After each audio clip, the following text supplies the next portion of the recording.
I'm Dave Baker. And I'm Andrew Price. Welcome to Deep Cuts, the podcast where we pick a topic and walk you through the ins, outs, and nitty-gritty, so you can appear like an interesting and idiosyncratic person at your next forced social function.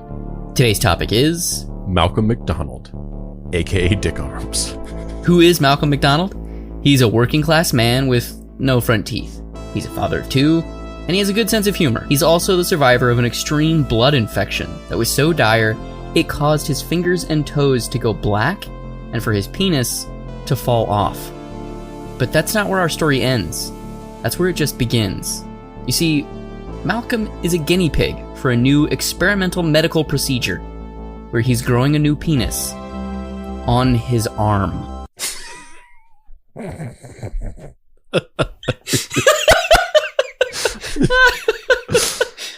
This is so hard to get through this.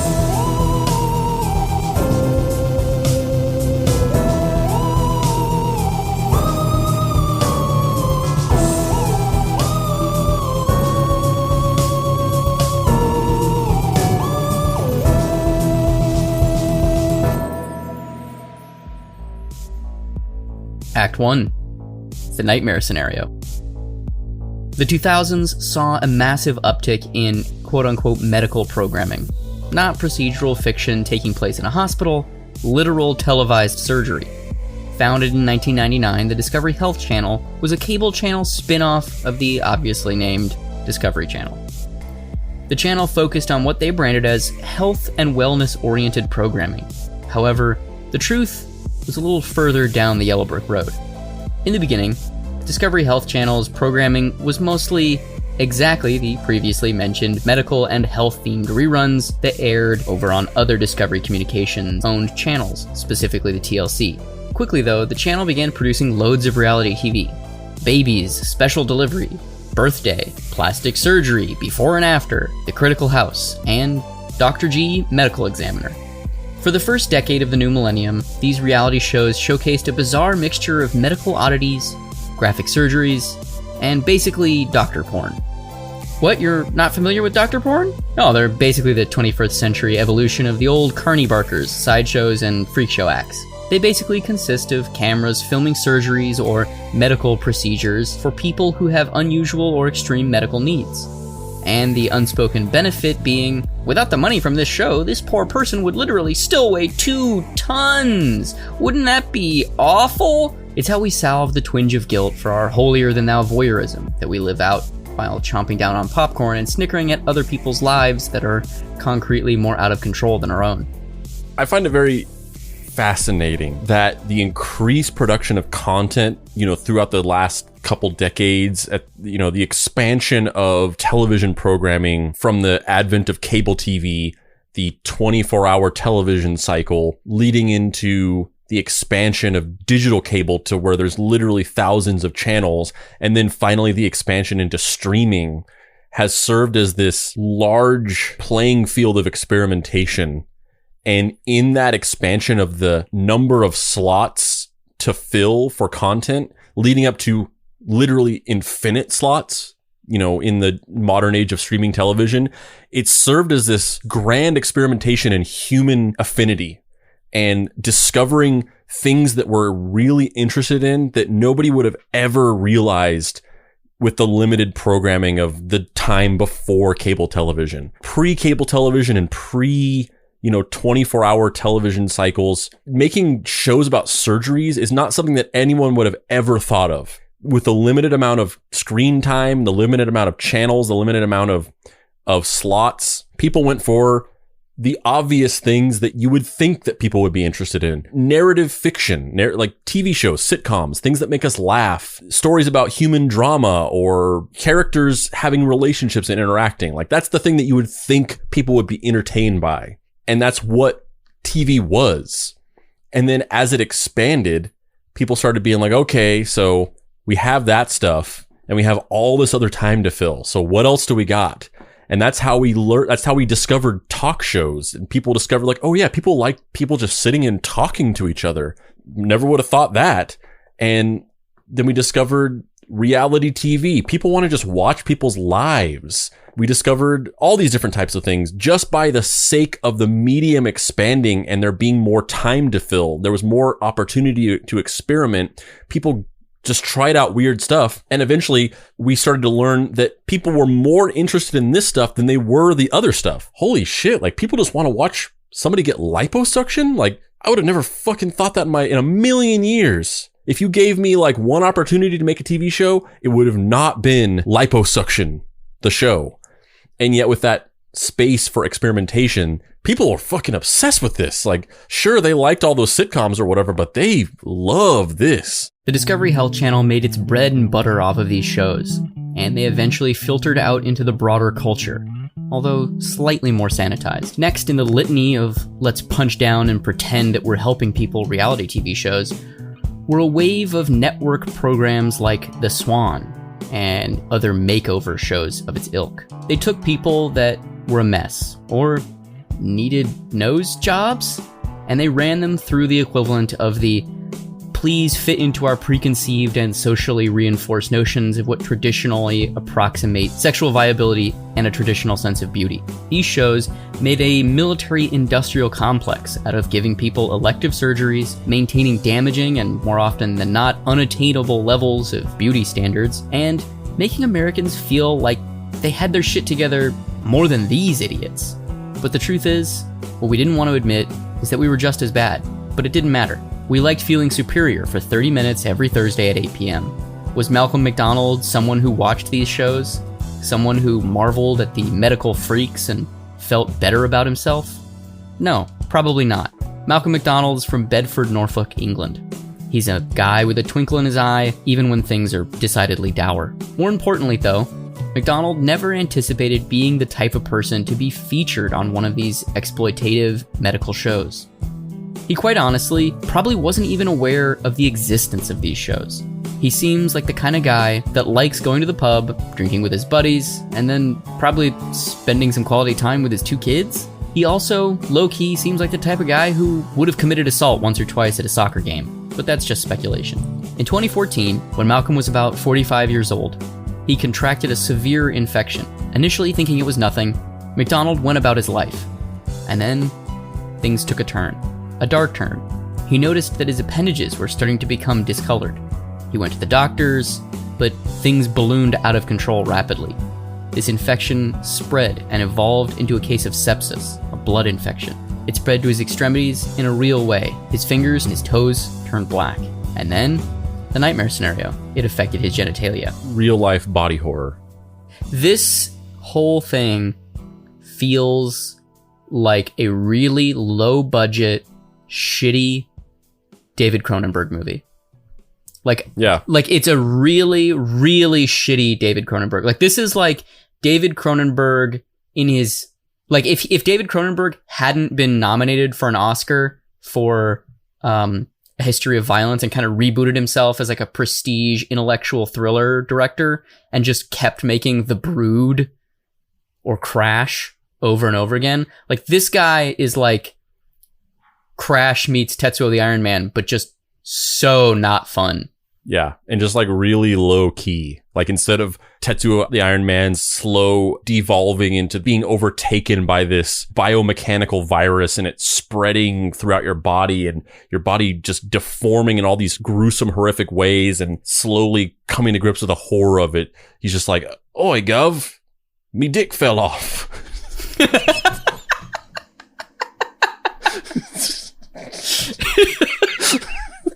And the funny thing is, it's like basically that. Like, you're not even exaggerating it. Like, this dude, we're going to play interviews with him later, so I'm not going to spoil it, but he's so working class unshakable. Like, I shudder to think it's obvious that this has affected him very deeply, but it's also that he's so tough in a very specific way. Like, I don't know what I would do what would you do if this happened to you?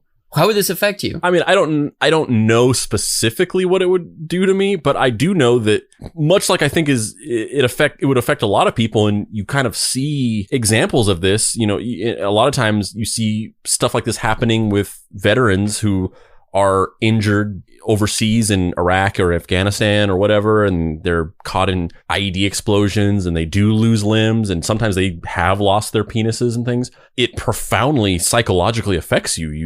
It destroys your confidence. It makes you depressed. It makes life feel bleak. And I'm just, speaking from sort of watching documentaries about PTSD and some of the ways that these injuries affect people. And maybe it does him. I don't know. I mean, we're going to get into this. And like, as you say, he's very unshakable and seems, at least on a surface level, to kind of be taking it in stride. But I can only assume that if this happened to me, it would be devastating. Yeah.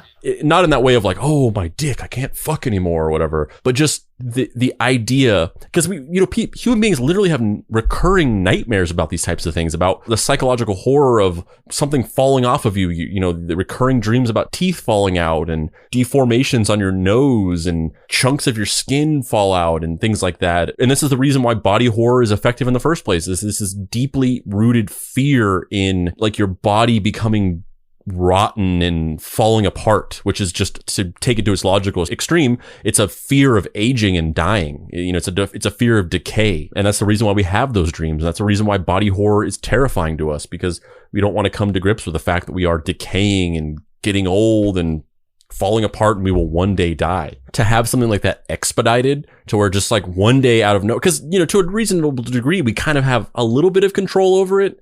We don't have control over the final conclusion, which is why body horror is terrifying to us, because we ultimately do not control it. No matter what we do, it's going to happen. But you have a reasonable amount of control over it in the here and now, in taking care of yourself, avoiding dangerous, hazardous situations. We have some control over it. And the thing here is this idea of like, you can go your life and you can do all these things right and you can take care of your body. And then one day, for literally no reason, your dick falls off. And like, that's horrifying, I think. That'd probably be horrifying to most people. Yeah. I mean, any body part it would be shocking to just wake up and have your hand fall off or your ear fall off or whatever. Mm-hmm. But I also think that there is something very specific about men and their penises. Like, yeah, for sure. It just is a thing. You can call it toxic masculinity. You can, our culture revolves around these images of kind of like phallic superiority, and there's all marketing basically comes down to like, look at this. It's either look at this woman shape or look at this dick shape. Both of those things are just the two binaries of like 90% of advertising. Yeah, and there's also just the base sort of primordial programmed instinct that like we are designed to further the species and replicate, and that falling off, it's a symbol of like, oh, you are no longer a useful member of this species. It's so unthinkable too, because it's not like, there's no causal link, right? There's no, like you're talking about, I wasn't a veteran who went to this war-torn place and I knew that I was going to be in danger and I hoped I could survive, but circumstances led to this, that, and the other happening, and that was the result. Like there's a causal link where at least you have some arc for the decision where you understand. I'm not that you accept it, not that you're excited about it, not that it's not equally as traumatizing, but at least there's a link to something, as opposed to just, and now you get an infection, which you just can't control. Like, and then your blood gets infected, which you can't control. And then everything starts turning black and your dick falls off. Like, that's just so unthinkably insane. Like, it's so scary. Mm-hmm. Yeah.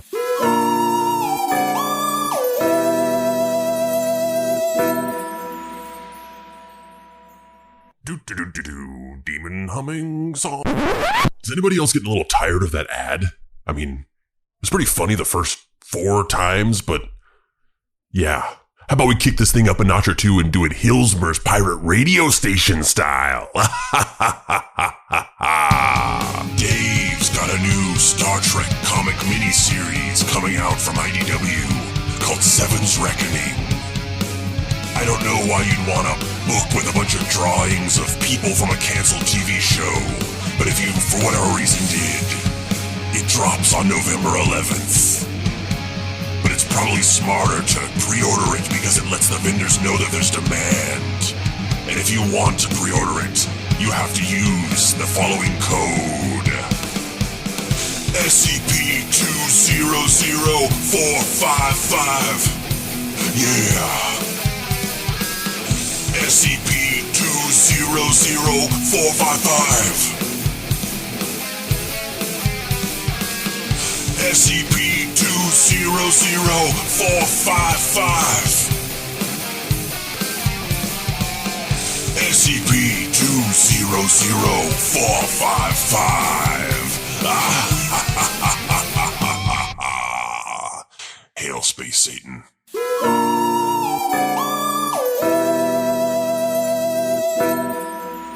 Act 2.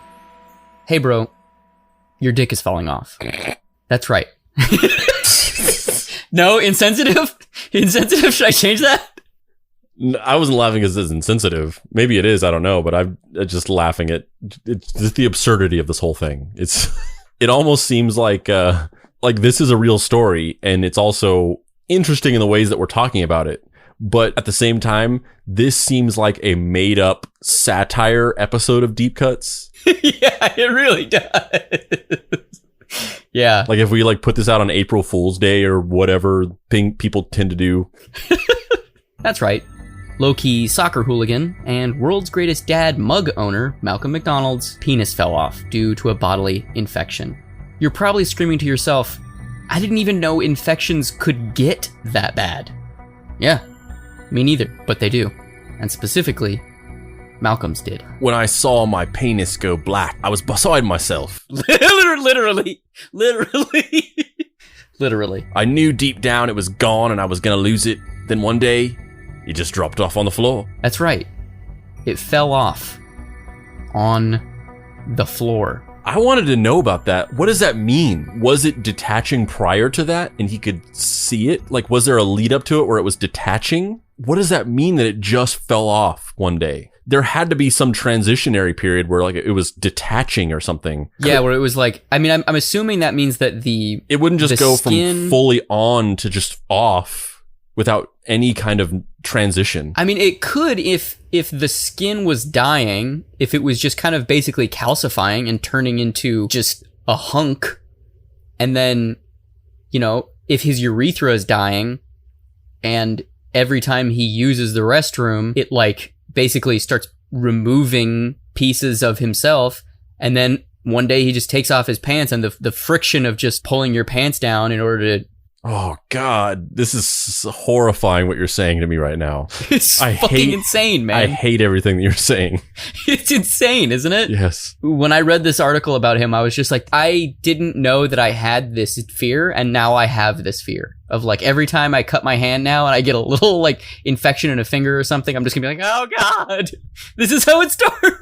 It reminds me of the anxiety that I got from that Lily Tomlin movie, The Incredible Shrinking Woman, that I watched when I was a kid. Because at first it's, this high concept of this mom just starts shrinking one day. And there's a media circus that builds around it. But then, towards, the third act of the film, up to that point, it's a comedy and it's sort of her coping with this thing and reacting to the media attention and trying to adapt her life and dealing with her kids and her husband as she shrinks or whatever. But then in the third act, she starts to kind of realize that it doesn't seem like the shrinking is going to stop. It becomes that tense inevitability of plotting it out to its logical conclusion. She's just going to shrink until she disappears from existence. And then from that point on, at least for me, when I watched this movie as a kid, it filled me with incredible anxiety. And there is a moment in the end where she does wink out of existence. And I found it devastating and incredibly depressing, the end of that movie.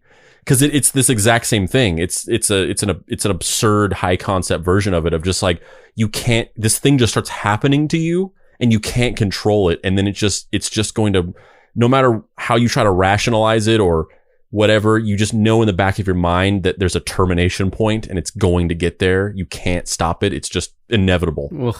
Ugh. So the question is, what do you do when your penis literally turns black and falls off your body? Do you keep it in the freezer? Do you rush to the hospital? No, not if you're Malcolm MacDonald. You just chuck it in the bin, as he says. How did you feel when your penis fell off? I'm not having sex no more. you know? I've got two children anyway, so... Needless to say, at the time, he was despondent, overwhelmed with shame and insecurity. He had to pee sitting down, which doesn't seem like that big a deal, but for him, it was a daily reminder that his body had betrayed him. From here, his life took a downward spiral. He became a recluse, refusing to leave the house. His friendships dwindled. He ostensibly refused to have contact with anyone who wasn't his children. He was offered a medical procedure, where the end result was going to be the remaining penile flesh would be wrapped up and solidified so he could at least have a nub that he'd be able to utilize to pee standing up. He refused, thinking this half measure was idiotic and more insulting than his current situation. Cue up a long montage of our boy Malky Mac going on long walks on the beach by himself, wistfully staring at sunsets by himself, and standing on street corners working as a Quiznos sign flipper. But when you pull out, the sign just says, "I have no penis." All by myself,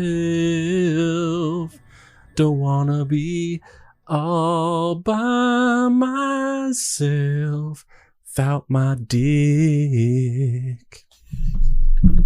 You're gonna run for public office someday, and that's gonna be used against you. And I'm gonna love win it in a landslide.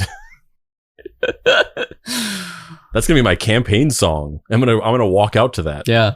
And then smash to black and fade in an unspecified time later. Big Mac Daddy was put in contact with David Ralph, a urologist at University College in London Hospital, who specializes in penile reconstruction surgery. How does one become a specialist in penile reconstruction? Is that something that you're just always interested in? Or do you kind of fall into it? That's what I thought about. This is going to kind of take a weird left turn, or maybe not. Maybe it's related. But whenever JJ the Fourth was born, he was circumcised at the hospital. But due to a variety of circumstances that just aren't interesting to go into, Phoenix WK was not able to be circumcised at the hospital. So we had to take him to a circumcision specialist. And it's just a guy who has a private practice where he just circumcises young boys. And I was just like mystified by that. It's like, how do you get into this specific racket? How does your career go in this direction where you exclusively give circumcisions? And it's not a religious thing. It's a company and a private practice for a doctor. What was that like? Tell me everything. This is so bizarre. Yeah, I don't even want to say the name of it because I don't want to insinuate that there's some weird ulterior motive to why somebody would want to give circumcisions. Like, he's a doctor. He's clearly identified this as like just a niche that he can fill to turn a profit. And I don't even want to name the place because I don't want someone to hear this and then think it's weird and then like do anything. Yelp bomb them. Yeah, I don't even want to go in that direction. But the name of the place is funny. That's all I'll say. I'll tell you off. Can you tell it to me? Can you tell it to me? I am going to go out on a limb and I'm going to guess some possible names. I'm going to go Cheap Cuts. This is why I don't want to. Easy Cuts. I wish it was something clever like that or cheesy like that. It's called.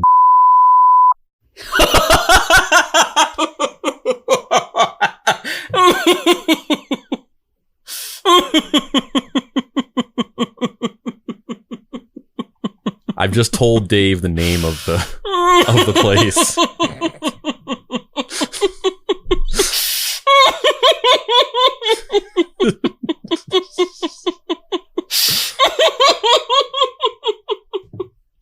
That's so creepy sounding. I know. What is I know it is. It's so creepy. I found that it was very surreal that this doctor does this thing specifically and he's built a business around it. Is that something where he's the dude who like performs circumcisions at the hospital and then he's like, I got so many clients, I could go out on my own, and like, what? I think it probably was like that. That's probably exactly what happened. Because otherwise, how do you get into this other than like you do it a lot, you're good at it, and then you kind of realize that you could sort of just corner the market and make a lot of money from it. Whatever his decision-making process was, he should have consulted someone about that branding, because that name sucks. It's real weird. It's sometimes I forget how different our lives are. You know what I mean? Like, I think of us as like, equals, and like, we're on the same wavelength and we agree on like everything almost. And, we have a shared sense of humor and we're from a very similar background and we're around the same age. And we have all of these wonderful commonalities and some key differences, which make that's the spice of life, right? We bond, we have interesting discussions. Ironically, on this podcast, I don't think we've ever disagreed, but in real life, we disagree and we have heated debates, which never turn into weird arguments. They're always counterpoint, interesting kind of tete-a-tetes. And then that story you just told me makes me feel like you're a goddamn alien and I don't know you. I don't think that's wrong. I don't think that's a wrong instinct to have, because I don't even think it's like normalized to me. Like I said before, that was a very strange thing to do. That was a very surreal experience. Dr. Ralph pitched Mac and me a crazy idea. Like a really crazy idea. Something that had been completely untested, but that had a very high likelihood of working. Mac and Cheese liked what he heard, but there was one issue. It was going to be expensive. Very expensive. But that wasn't going to stop our dude Macadocious. He started applying for grants and government assistances. And he got one. Probably because who in their right mind was going to say no to this shit? He received a $50,000 grant from MAF to get an experimental procedure done. From there, things went into overdrive. It's like the opposite of the MacArthur Genius Grant. As opposed to, we regard your work as so important that you need this money to continue filling our world with your mind. This is like the opposite of that. It's like, I'm so sorry, man. Like, just have this money, please. I feel so bad. I don't need this. I don't need this $50,000. Just take it, please. Dr. Ralph and his team partially removed skin, blood vessels, and nerves from MacDonald's left arm and shaped them into a replacement penis. Do you want to describe this this beautiful diagram that I found on the internet, Andrew?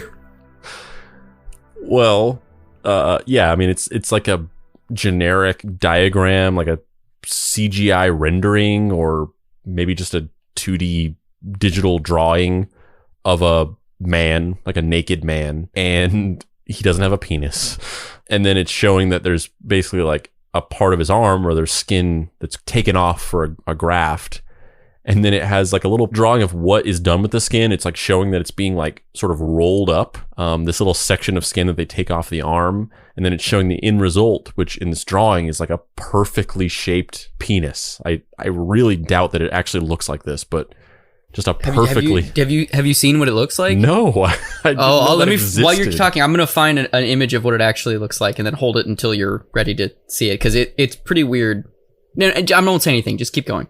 The diagram is kind of hilarious. I feel like I'm underselling it by just kind of describing it, but it's almost hilarious in how like kind of pointless it is. It's almost like it's like something from The Office. It's like literally like a diagram that Michael Scott would draw, because it's like a picture of the dude without a penis, and then a little just like a little diagram showing the skin being folded and turned into a penis, and then next to that is the same dude, but then he just has the penis, and it's like did this diagram need to be drawn? Like, did we need to see this in order to understand what was going on?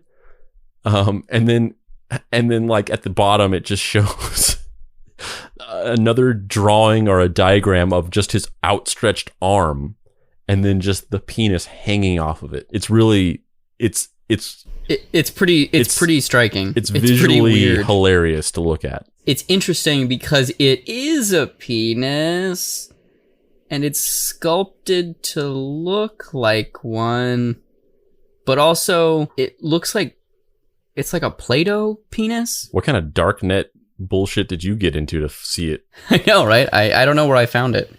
The urethra was constructed by surgery, and 2 tubes and a pump were inserted, which would allow his penis to mechanically achieve erections. So the question is this pump like an old school Nike Air Jordan thing where, you had the little air pump on the tongue of the shoes where you just pump it over and over again and then all of a sudden his dick works? It's a good question. And now Andrew is going to explain that to you. How doctors made his bionic penis. So there's a CGI rendering of a nude body with, a Ken doll crotch, no penis.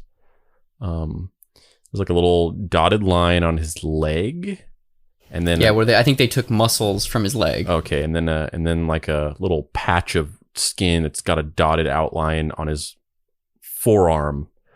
It says, diagram 1, experts take a vein from Malcolm's body, then wrap skin grafted from his arm around it in a penis shape and attach it to his arm. Then in diagram 2, it's a CGI drawing or whatever, a CAD drawing of a outstretched arm, and then little drawing of a penis hanging off of it.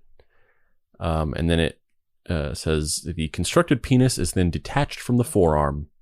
This is the stage Malcolm has reached. Diagram 3 is a picture. Once again, just there's something comedic about just illustrating this, considering how obvious it is that this would be how it goes. Like, it just doesn't feel like there would need to be a drawing of this. Diagram 3, it's just a picture of the same body, but it just has the penis over the blank Ken doll crotch. And it says the penis is then attached to the body with a urethra, allowing him to urinate. And then diagram 4, it's a drawing of the flaccid penis, and it's like a bisected or like a translucent drawing of his crotch where you can see into it. So there's the penis, and then it's got like a little blue worm-shaped thing in it, which I'm assuming is the vein or the muscle or whatever the sort of basis of the construction is.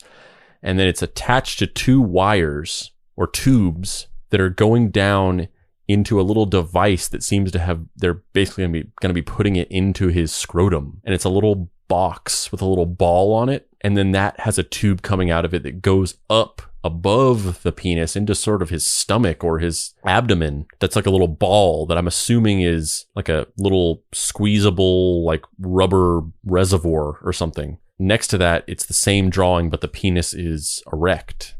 And it's showing that the little ball that I was talking about at the top, it's a saline reservoir, so it fills with saline solution, and I guess it pumps it down into that little box at the bottom that's inside of the scrotum, and then that pumps it into the muscle system or whatever to make it erect.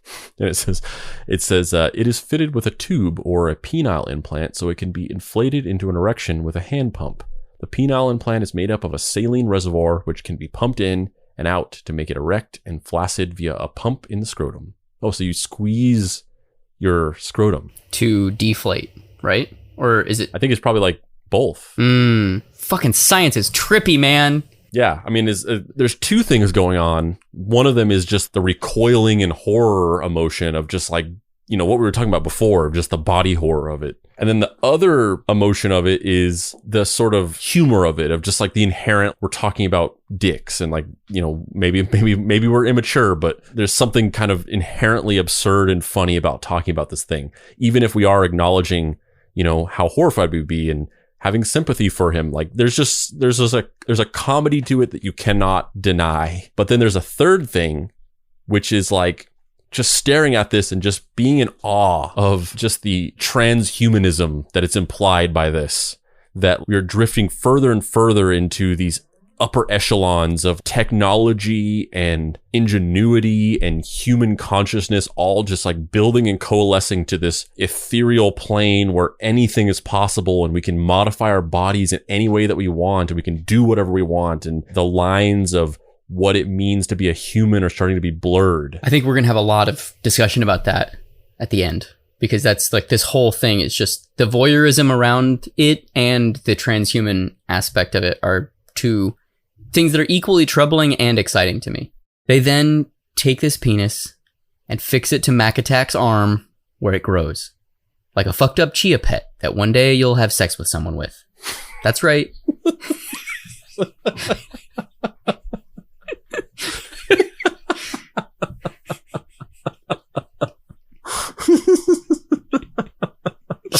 Yes, I did it. Yay, I broke Andrew. Yay. Usually it's the other way around. I'm excited. That's right. Malcolm McDee's dick is just growing off of his arm. And it's approximately 8 inches long. Originally, it was going to be 6, but our boy Mac Daddy opted to pay an additional fee to have 2 more inches added. Which is completely fucking understandable. If I went through this shit, I'd be like, fuck it. How much to make this bitch a foot long? I want that Subway dick. $5 foot dong, motherfuckers! I mean, that goes into the transhumanism thing, like coalescing with commerce and pop culture and all these things kind of mixing together to create this weird cornucopia of like you can't tell if it's dystopian or utopian. Just like, if you have enough money, you can make your dick as big as you want. It's almost Verhoeven-esque. Yeah. Those are the three options. Dystopia, utopia, fucking Paul Verhoeven. Yep. It's more like dystopian, utopian, Paul Verhoeven's toupee. Yes. The course of events basically went that they grafted the penis to his arm, and it grew there. Then, eventually, they would surgically sculpt it away from his arm, leaving it connected only at the base. So basically, like, for a time period, I think it was growing almost like the length of his arm. Like, almost like it was, like, attached, and then they, like, soldered it away from his arm, so it was just the base, which is... I don't know why that makes it so much weirder to me, but it's just even weirder that it was like nestled in his arm flesh. I don't know why that's so strange to me, but it really just makes it weirder. Well, it's like H.R. Giger-esque. Just like this. Yeah, it's like coming out of him as opposed to just being attached to him, yeah. All was going according to plan. Sooner rather than later, DJ Mickey D would have a new penis. The year's worth of work was finally paying off. In 2018, the plan was to detach the penis from his arm and graft it to his groin. However, that didn't happen. First, MacDonald fell ill. Then the medical staff at his chosen hospital was insufficient. And then, coronavirus. MacDonald has just had this appendage on his arm for 4 years. That's right, 4 years. In 2019, Malcolm's story was picked up and publicized. The freak show was back in town, so to speak. Except this town was the global internet. The stark truth of the matter is, though, that the awareness that's been brought by these exposés is shockingly similar. Very few people actually reach out to the man and attempt to interview him, ourselves included. No one is lobbying to actually get him the medical attention he deserves. It's just the same copy and paste article that hits the same broad strokes that this episode of Deep Cuts hit. He's a dude, he got infected, his dick fell off, weird undertone of how wouldn't you kill yourself if this happened to you, while purporting to actually be a human interest story. And now he has a dick on his arm. Weird undertone of just why the fuck doesn't this guy throw in the towel? And then a closing bit about how he's going to eventually have it transferred to his groin at some point. There's dozens of these articles, and a few videos that pop up across the web. None of them from particularly reputable, high-profile sites, but, you know, that's kind of understandable as well. But still, this dude needs help, and we're just all content at marveling at his medical oddity, but he's the one who has to live with it every day. At least with the Discovery Health Channel Sawbones Extraordinaire shows, something got accomplished by the collective gawking. At least someone got helped, even if their assistance came at the price of their dignity. Which is also just, it's at least there was a result, but like at this weird cultural price of like, yeah, we'll give you what you need, but first you must walk through this gauntlet of shame. And it still happens. It's just different. It's just molded into this now, where there's like weird YouTube ecosystems of people making these kind of like, check out this freak of the week, but trying to frame it as this progressive strength of the human spirit. Yeah, there's a lot of YouTube channels that in the vein of this, it's a real gray area where I don't fully know. We talk about this a lot in the Chris Hansen episodes as well. This line between like advocacy and exploitation. I don't know exactly how I feel about these channels whenever I see them. It gives me that sort of uncertain feeling of how I kind of land on my opinion of them. But there's a lot of channels where these people have YouTube channels where they interview people with mental disabilities, psychological conditions, and I've actually talked about them on a previous episode, the Amshin Rikyo episode, I think. I forget. But I talked about one of these channels in one of these videos.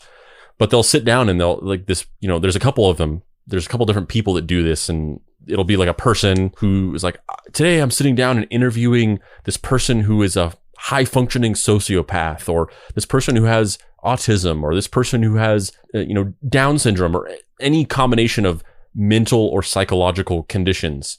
And, the idea is that they're trying to give the world their perspective on life and humanize them and show that these perceptions of these conditions that we glean from movies and hearsay are not accurate, and that these people are just human beings that interpret the world differently, and to varying degrees they function in different ways, and basically they're just people. But then you also are like, yeah, but then they have these YouTube channels, and they make these videos inherently to get views on their channels and grow their audiences and make money. And it's like, it's hard to wrap your mind around like what they're doing and what the ethical truth of it is. Yeah, I mean, I think the main issue for me in those spaces is that there's so little oversight and so little, there's very little oversight in that it's kind of just like exercise your best judgment, but also the way that social media algorithms, thumbnail best practices, and just general human emotional needs operate is that they make people appeal to our base and worst desires. So because of that, you almost, in some ways, you would think it would be self-correcting or course correcting naturally, because the empathy that a human being to human being would have would remove a large percentage of the exploitation from these types of interactions. But in some ways, it's actually the opposite, where the digital world functions in a way that necessitates extreme viewpoints or bizarre outsider kind of aspects being held up and kind of pointed at by everybody, if that makes any sense. Of like, there's kind of the way the digital world works now is there are no checks and balances for anything, which is why you get all of these issues surrounding the truth of the world and what's actually happening and people believing people who are openly lying. But when referred to in this function, it's because nothing has any staying power, nothing has any real meaning. Like, oh, this video of a guy with a dick on his arm got 47 million views. That's crazy. Moving on. I've got some cat videos to watch. Like, everything is so disposable. Everything is so just immediately consumed and left behind that there's no emotional gravitas or weight, even when people are in need, which is kind of why you have the rise of things like kickstarting your medical bills, because you're trying to figure out a way of taking, like a GoFundMe page and attaching it to like a barnacle to one of these stories and being like, hey, I'm homeless. This story is going to get a bazillion views all around the world. Please, will 1% of these people each give me a fucking penny so I can not be homeless? Like, that is such a dystopian Verhoeven thing of like, you're not even relying on the goodwill of strangers. You're relying on a mathematical equation of 1% of the strangers on the internet will help you. Yeah. And then you have these situations where these like social media moments, these viral social media moments will happen where it's like, the homeless man with the golden voice who, we stop him. There's this viral video where we record him and he sings, and his voice is not only amazing, but it's also singularly unique and has this like ethereal quality to it that like it just has some X factor to it that you can't define. And based off of that, then there's a second wave of this viral moment where he gets a job like doing voiceover for Kraft mac and cheese. And then, you move on from it. And you're like, oh man, I'm glad that happened. I'm glad that man, that homeless man with that beautiful voice got this job, and now his life is going to be all great and everything's going to be great. Moving on. And then everyone moves away from it, and nobody looks back to see that, like, in actuality, he relapsed back into homelessness. And I think he like had some issues with the drugs, and he fell off the wagon and got back into doing some kind of drugs, or I forget the exact details of the story, but there was basically this like dark backslide or coda to that, where everything that was kind of encapsulated in that feel-good viral story just kind of didn't stick. And then, there's a lot of different versions of another type of viral moment where there's like a homeless person and somebody gives them a house, and it's like, oh, this homeless person gets a house. And then nobody stops to look back and see that the coda to that is that it's actually kind of weird and not the right thing to do to just give somebody a house, because they have to pay property tax, and it's actually kind of more trouble than it's worth to just gift somebody a house sight unseen. And all of these stories that happened actually kind of like made those people's lives worse, and they remained homeless and were in debt and all these things. And then, kind of going back to what you were saying before with digital packaging and thumbnails and the way that the algorithms disseminate content, there's almost like this weird double speak to content distribution, where certain types of content purportedly have some quality to them. Like, for instance, videos where you're sitting and interviewing people with psychological disabilities or psychological conditions. And the way that they're presented is we're illuminating and humanizing the people that have these conditions. Or, you know, like just plucking a random example out of thin air of something I've sort of experienced in the past and observed. You know, a lot of these social media posts about like the Free the Nipple campaign, where it's presented as this presentation of this feminist movement, and ostensibly these pieces of content are put out there as in favor of the third wave feminism message in these movements and in allyship of those things. But then in reality, you know, the way that those pieces of content are disseminated on social media and the way that they go viral is literally because the thumbnail will oftentimes have naked women on it. And the thumbnails are designed psychologically to appeal to what you said before, are sort of base human instincts. So the content is one thing, but then the way that they get you to see the content and stop and look at it, and the way that it goes viral is for a completely opposite, contradictory, almost counterintuitive or debasing reason. And it's just an unspoken thing. The reason why people stop and watch those videos of him, you know, interviewing these people with these conditions is because of this salacious, clickbaity promise of getting to hear a sociopath talk about their thought process. It's really interesting and scary in some ways, and I guess disheartening that the dichotomy between what that content is supposed to be in essence and then the way that it's packaged, and how those two things are oftentimes like unspokenly completely disparate. And also how, unfortunately, the negative side of that, whatever the negative side is, always wins. Yeah. Mm-hmm. It just sucks. Like, the good guys never win on the internet. It just doesn't happen. Now we live in a world where you get stripped mined of your dignity for retweets and likes. That's the darkest thing I can think of. You know, aside from my dick falling off from a septic infection. So, in a closing thought, what will happen to our dude, Mac Miller? What's next for him? Who's to say?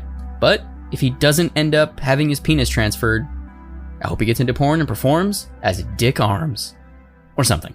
100%. If he wanted to be rich overnight, he could do that right now. Have you heard about this dude, Double Dick Dude? Do you know about this story? No, I do know that similar to this a little bit, Lorena Bobbitt's husband like went into porn as like, I got my dick reattached after getting it cut off, and now I fuck with it. I had no idea he went into porn. That's an episode right there. Fuck yeah. So Double Dick Dude is a guy who is anonymous. He's an anonymous Reddit user who uses the handle Double Dick Dude. And he's a man who was born with a condition called, I believe it's called diphallia, where you have two penises and they're not always functional. Sometimes it's like an actual penis and a vestigial one. Sometimes it's two normal looking penises, but your urethra doesn't work correctly. And so there's a lot of health complications around this specific birth augmentation. And his shtick is, well, it's not a shtick, that's dismissive. He is a man who has two penises and has done multiple Reddit AMAs about them, and has posted photos, and I think he's actually self-published 2 autobiographies about his life and what it has been like living as a bisexual man with 2 penises. And I think what you can say to not be as dismissive is not his shtick, his zadar. Yes, his zadar is that he has made a what society would deem as a abnormality into a positive to hopefully spark conversation and nurture understanding for people of different walks of life. And he's very interesting to me in that he writes these self-published autobiographies about like what it's like having 2 dicks, and he like, it's, I don't know, there's just something about, if we're gonna do an episode about dudes with weird dicks, I feel like now of any time is the time to talk about this guy. But I think both of these characters, Malcolm MacDonald and Double Dick Dude, which I hate saying out loud, because it's just so ridiculous sounding. They both have exactly what we were talking about earlier, of this kind of transhumanist, kind of bizarre circus of media attention around them. And luckily for Double Dick Dude, it's not a negative way. It's more kind of like cultural curiosity of just like, oh, how does that work? What does that mean? Wow, are they both functional? You know, that, whoa, interesting. You have a piece of anatomy that's very rare. That's, you know, quite alluring to people. They want to know more about it, right? Yeah, I mean, Reddit can be just, you know, a dumpster fire in terms of toxicity and people being bullied and all this negativity. But you know, you can craft, if you do it the right way, you can craft a very specific community within a subreddit that is like just completely positive and somehow a weird oasis of like positivity and support within this bigger mechanism that can be very disgusting and toxic. I've seen it before, certain subreddits that just somehow were able to insulate themselves from that. And, you know, I love to see that, whatever the thing is about, I love to see those little pockets where it's like, oh man, they carved out like an actually positive, nice community here somehow. Yeah. And I think, you know, everybody has a body. Everybody has things they don't like about their body. Everybody has health issues. Some small, some minor, some significant, some potentially life-threatening. And the empathy surrounding discourse for body shapes and body sizes and how we relate to our own bodies and other people's bodies is 9 times out of 10 very, very charged. And it's usually pretty negative. Like it's pretty negative all the time. And it's fascinating to me that we're quickly moving into a world where that is going to be rapidly changing. And I'm not making any predictions of like, everybody's going to have arms, dick arms or anything. I'm not saying that. I'm just saying like the world will be different in 50 years than it is right now. Fuck, in 30 years, it'll be very, very different. And this transhumanism, this, you know, the guy in, was it China, who literally had a head transplant? Like, I don't know if that's gone through though. I think he's just attempting to do that. Yeah. Or the scientist that has MLS, I think. One of these terminal body decay diseases, who just is spending millions of dollars to just turn himself into a robot, basically.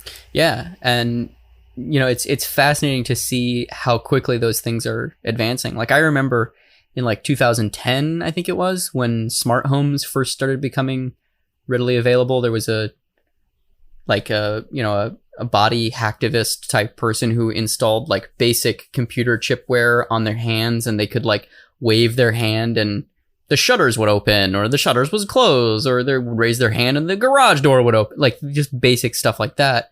And I remember, you know, after college or beginning of college, whatever the year was in the 2000s that happened, and I was just like, whoa, this is so wild. And also I would never do this because technology just outpaces itself so quickly. Yeah, one day you're opening blinds in your house, and the next day you've got some QAnon person like hacking your body and forcing you to do something weird that they can get on camera to frame you. Yeah, and the exceedingly bizarre aspect of that is that that's not science fiction. That will happen if it's not already happening currently, it will happen in the next 5 years. Like the way drones are operating right now, it's a matter of time until someone tries to put their fucking brain in a drone dog. Like, it's just, there is someone right now who is sexually obsessed with those drone dogs and wants to fuck one. Like, that's the world we live in right now. And I don't necessarily have a good closing point for this episode, other than the human body is a bizarre concoction. It kind of sucks having one, and it's also kind of cool to have one. So yeah, it's interesting how we've through time and societal and technological evolution, our minds have far evolved past our bodies. Our bodies are like very antiquated to where our minds and our collective consciousness has gone to. I mean, I know that our actual bodies are, still evolving, and like evolution hasn't just stopped in our physical forms, but I feel like there's almost like a separate evolution that's probably more rapid than our natural physical body evolution. My thought on it has always been that at a certain point, our minds stopped evolving with our bodies and they started evolving with the technology that we were developing to interact with. As we continue to advance this technology and create these devices and these things that we interact with and, that make our lives more and more science fiction-y feeling every day, our bodies are this weird reminder of this pre-technological state. Like no matter how much we evolve our technology, we're still stuck in our primitive human bodies. We're still animals. Like no matter what we do, no matter, whether we climb into a Tesla that the door opens by itself when we walk towards it because we have the key in our pocket, and then it drives itself, and it's got this little fancy interface and you can speak to it and start music and all these things. And no matter what we do there, we're still just animals, and we can't really naturally change that. And it's interesting that our minds have psychologically, we've evolved so far away from that, and yet always have to be reminded that they're still encased in these biological, static, physical forms. Static to a degree because there is evolution, but that evolution is very protracted to the point where in your lifetime you would never observe it. And yeah, to this whole point, the next step of that is to break those boundaries, and this transhuman either utopia or dystopia where we are no longer confined by that physical form and that antiquated body. And, I can't even fathom where that's going to go or how that's going to materialize. I'm Dave Baker. And I'm Andrew Price. This has been Deep Cuts. You can find me on the internet at heydavebaker.com, where you can find my comics, Fuck Off Squad, and Action Hospital. Andrew, where can people find you on the internet? You can find me shedding my primitive physical form and uploading my consciousness to the neural net so that I can become the 2020 version of the Lawnmower Man, so I can finally kill Pierce Brosnan like I've always wanted to. And you can also find me at dapricewrites.com, where you can get my book that actually kind of talks about a lot of the things I just said. Deadbolt, AI Private Eye.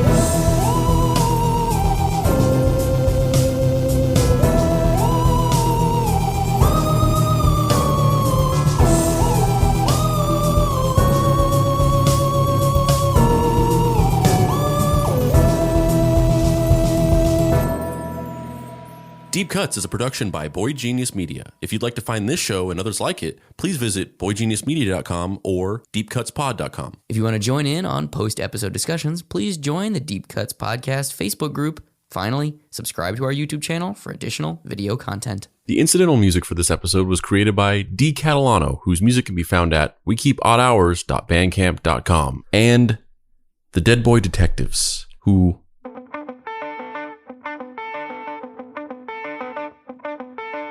Before the day Dave dies, he's gonna hear Deftones.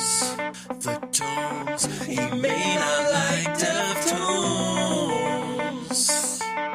but he will hear the tones.